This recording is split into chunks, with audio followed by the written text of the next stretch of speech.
नवजात शेर अपनी शक्ति पर बड़ा घमंड था।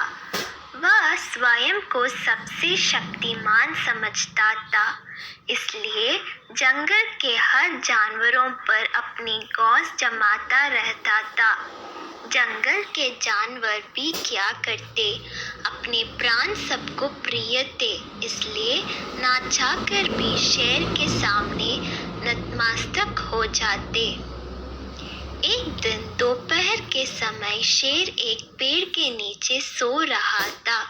वहीं एक मच्छर भिनभिना रहा था, जिससे शेर की नींद में खलल पड़ रहा था। वह एक मच्छर से बोला, हे मच्छर, देखता नहीं मैं सो रहा हूँ, भाग यहाँ से, नहीं तो मसल कर दूंगा। मच्छर बोला, क्षमा करें वनराज, मेरे कारण आपकी नींद में व्यवधान उत्पन्न हुआ, किंतु आप मुझे ये बात नम्रता से भी कह सकते हैं, आखिर मैं भी इस धरती का जीव हूँ। अच्छा, तो तुम छोटा सा मच्छर मुझसे जुबान लड़ाएगा? और क्या गल कहा मैंने? तुम मच्छर हो ही ऐसा कि कोई भी तुम्हें यूं मसल दे। मैं तो ये बार बार कहूँगा, क्या बिगाड़ लोगे तुम मेरा? मच्छर को शेर की बात और व्यवहार बहुत बुरा लगा। वह अपने साथी मच्छरों के पास गया और उन्हें सारी बात बताई। सभी मच्छर को शेर के बात चुभ गई। उन्होंने तय किया कि इस संबंध में एक बार सब मिलकर शेर से बात करेंगे। सभी मच्छर शेर के पास पहुंचे और बोले, वनराज, हमें आपसे बात करनी है, जल्दी बोलो, मुझे तुम जैसे से बात करने की फुर्सत नहीं है। शेर बोला, वनराज, आप होंगे बहुत शक्तिशाली, किंतु इसका अर्थ है कथिया नहीं है कि आप अन्य जीवों और प्राणियों का मजाक उड़ाएं या उन्हें नीचे दिखाएं। मच्छर बोले, मैंने जो कहा सच कहा, मैं सबसे शक्तिशाली हूँ और मुझे कोई हरा नहीं सकता। घमंड में चूर शेर गरजा।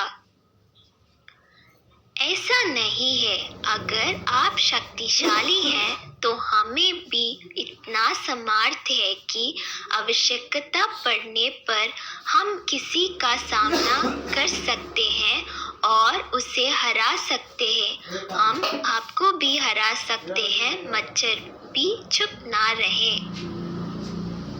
यह सुनकर शेर हंसते हुए बोला, तुम लोग मुझे हराओगे?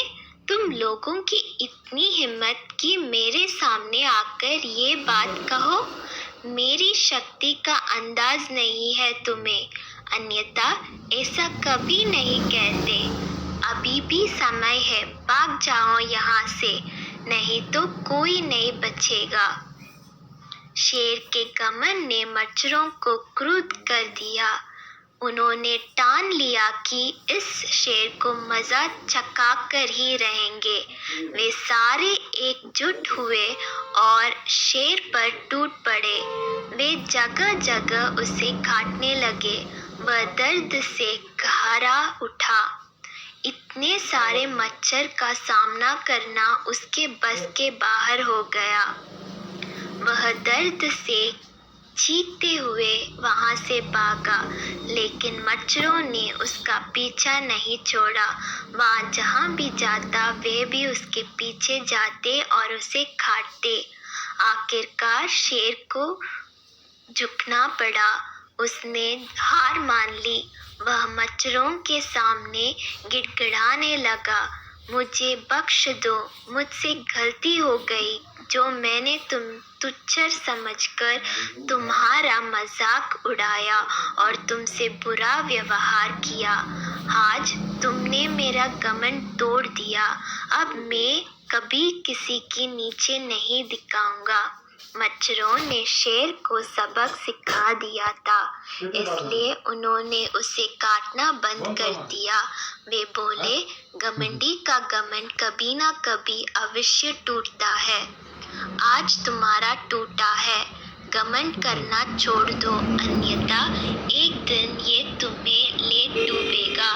और कभी किसी प्राणी को नीचे मत समझो, हर किसी का अपना सामर्थ्य और शक्ति होती है। शेर धोबी करते हुए वहां से भाग गया। शिक्षा, घमंडी का सिर नीचा